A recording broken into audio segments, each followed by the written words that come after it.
Hi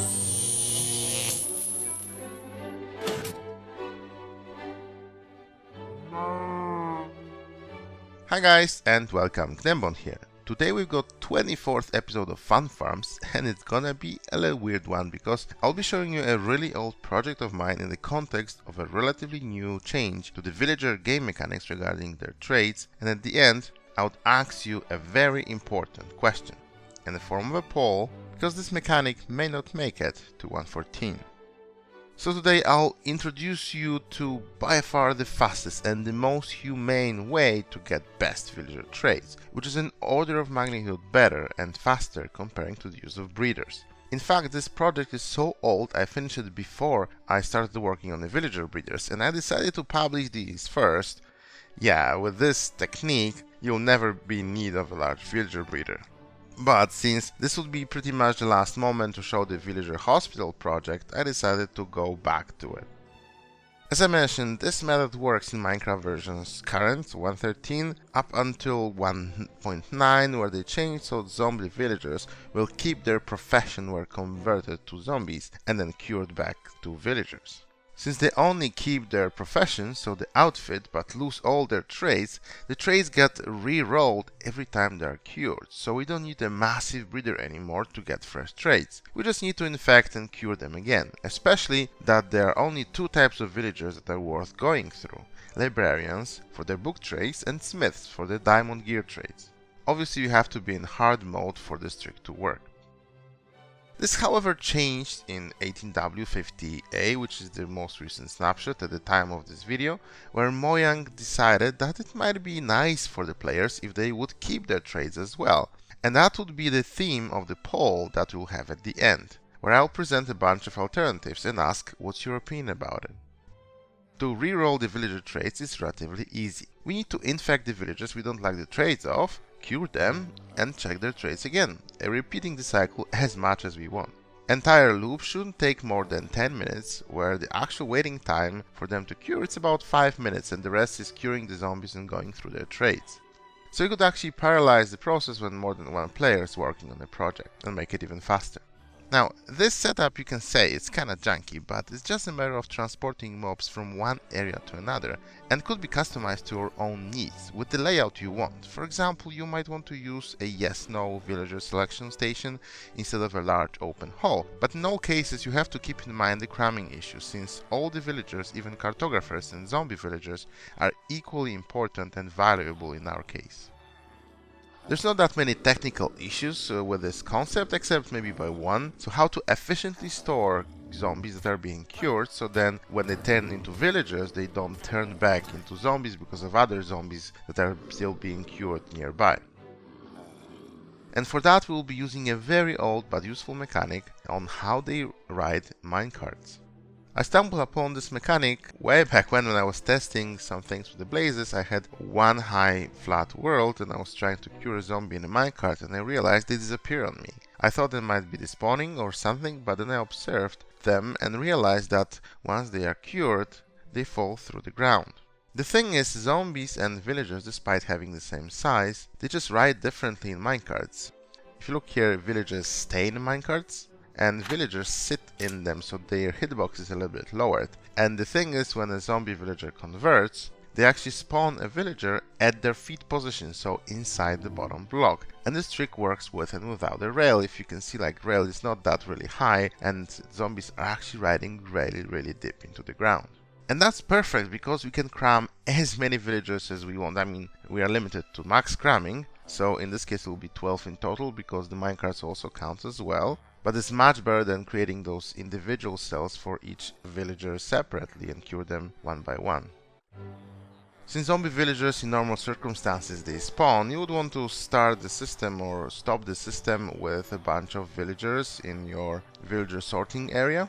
You just go one by one with them, and if you find the one you really like, you can just in this case put it in the minecart. This is quite easy, you just have to enable hitboxes. Look which block that villager stays on, put a rail there, and then minecart, and they should get right on it.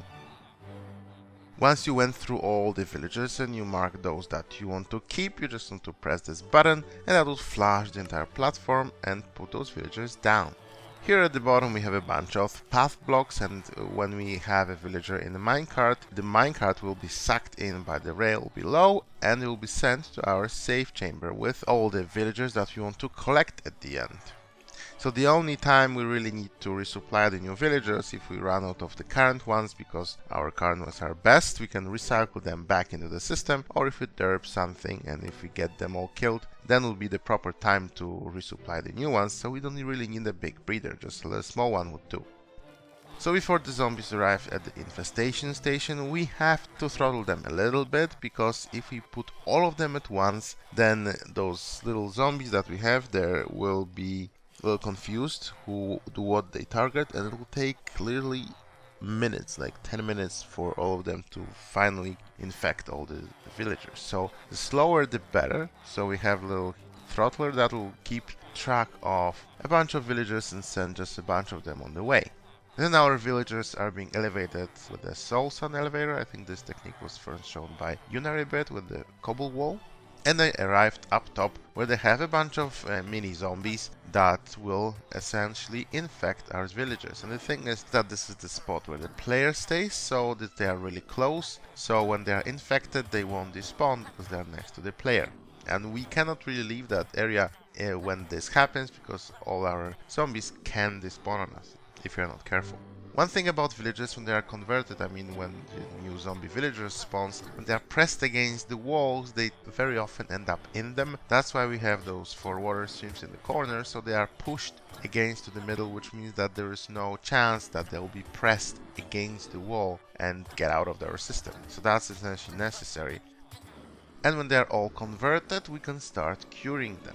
As you can see, they're all concentrated here in the middle of this chamber, and that's great because you can use the slime blocks to suck them in to the top room where we can queue them up for our conversion. So when we enable this piston, that will essentially suck all the adult zombie villagers and leave our babies, which are here, alone. At this point we want a player to stand here with golden apples. And here we have a little dispenser with potions of weakness, and first we can get the first villager, and when we splash you can see that the area of effect affects not only a lot of zombies that are here in the corner, but also our zombie here in the front. So when we try to give him a golden apple and he doesn't shake, this means that this is the proper moment to use the splash potion, which will affect many more zombies as well.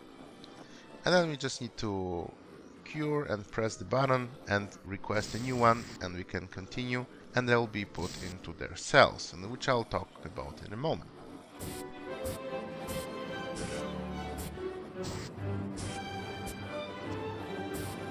So in terms of the distribution, we have to make sure that each cell has no more than the cramming amount divided by half of zombie villagers. And you can do it in many ways, essentially by counting how many times a villager or a minecart passes by a station. So in this case there are a bunch of options we can use. We have a bunch of counters that we can use. So we have droppers spawning into hoppers and with predefined number of items. And whenever we notice a passing zombie, either through a tripwire on an observer or a tripwire on a tripwire hook, or just by counting the number of minecarts with a detector rail, whenever we run out of items, we can just turn the rail and let the next station take over. The setup here to how rail works is directional, so if this particular rail in your location curves the other way around, just replace this redstone dust with a torch. So here's a bunch of solutions we can use. Some of them are too wide, tileable when we use a string. However, string only detects the villagers, don't detect empty minecarts, so sometimes you want to use maybe this solution, which is not as compact but is, I think, prettier and a little bit easier to lay out. But then essentially that's how we can count them, make sure that there's an even amount in each cell.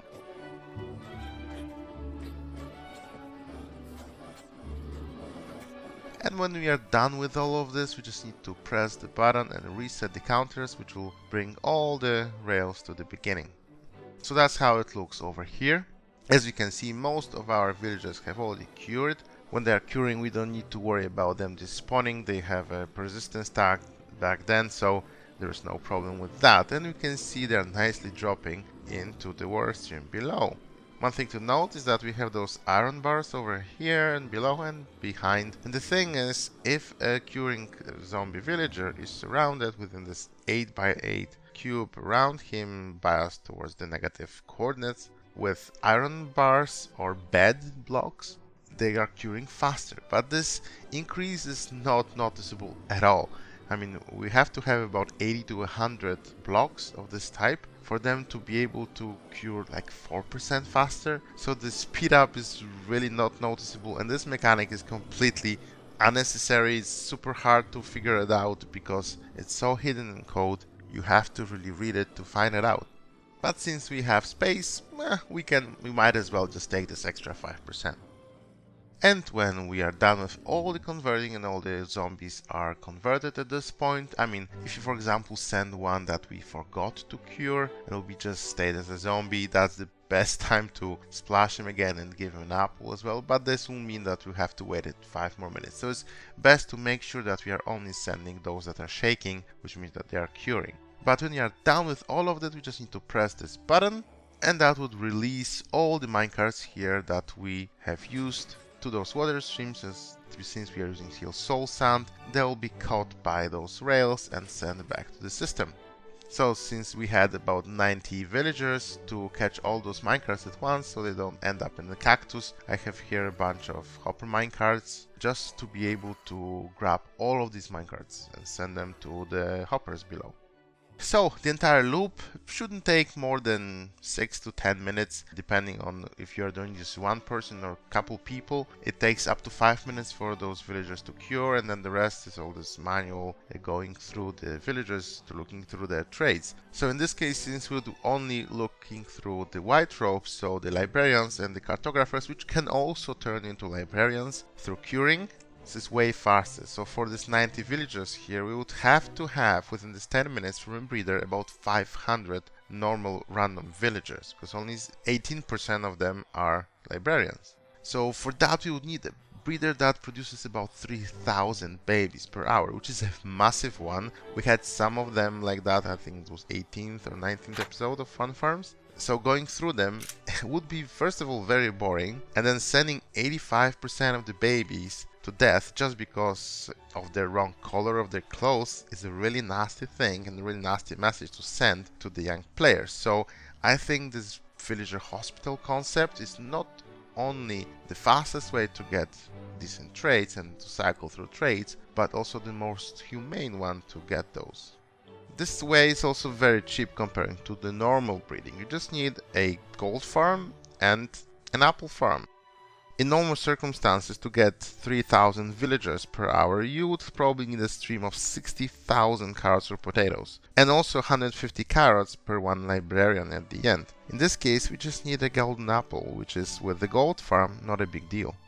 And apples, just get them from farmers while you are trading for emeralds as your backup trade. They sell them for very, very cheap. So that brings us to the poll. So in 18W15A, Mojang changed so that the villagers converted will keep their trades. So there are some pros to this solution. I mean, developers think it's a nice thing to add, a nice change, which would be tailored toward less fortunate players. For example, when they found their mending villager and then failed to protect it and got infected, we can convert it back to get the mending back. The problem is, first of all, the less experienced players might probably play on easy or normal mode, and on easy mode, when the zombie infects a villager, the villager dies, so there's no way to keep him. Also, when this happens without us knowing about it, or we are far away, our former villager will actually despawn because they are outside of the player range, so this won't work either. So for this to really be helpful for beginner players, for them to drop the mechanics of the zombies actually killing the actual villagers, I mean, in this case it shows yet again that playing on easy is actually way harder than playing on hard. In terms of the cons of the solution, it, as we can see, it removes the fastest and the most advanced way for the more ambitious players to sift through the villagers to find the best trades they want. So here comes my question. Do you think should the zombie villagers keep their trades, how they are in 18W50A and keep their profession, which is a nice feature towards less experienced players, assuming they play on hard difficulty, which makes them keep the actual zombie villager. Or this change should be reverted and to keep the previous behavior and shuffling through the trades every time a villager is cured. Or we can do the third option, which would be to replace existing conversion mechanics, which depends on difficulty, into their trades retention based on difficulty as well.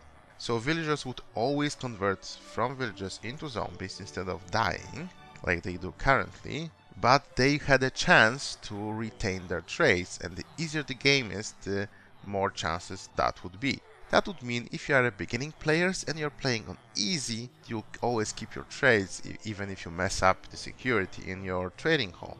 It'll be probably 50% on medium and then 0% on hard. So on hard mode, the trades will always be shuffled. So if you messed up with your security, you'll lose your villagers, but on the other hand, you can use this mechanic to get the new trades as well. So that's it guys for today, the fastest and the most humane way to sort through your collection of villagers to target specific trades, without the need of breeding thousands of new villagers that works currently in all Minecraft versions up to 18W50A. So please vote in the poll and leave me your thoughts in the description. I will send your results and your comments back to the developers as your feedback. I understand that this poll is not very representative, as you, my audience, are more into this weird, quirky, niche game mechanics rather than a happy, cheerful play, so I can expect the results to be a little skewed. But any constructive criticism and helpful feedback to me or to the developers is always welcome and may help the case, especially in the snapshot phase. If you enjoyed the video, don't forget to leave me a like, subscribe if you're new, don't forget to comment, let me know what you think about it, and see you in the next one. Bye bye!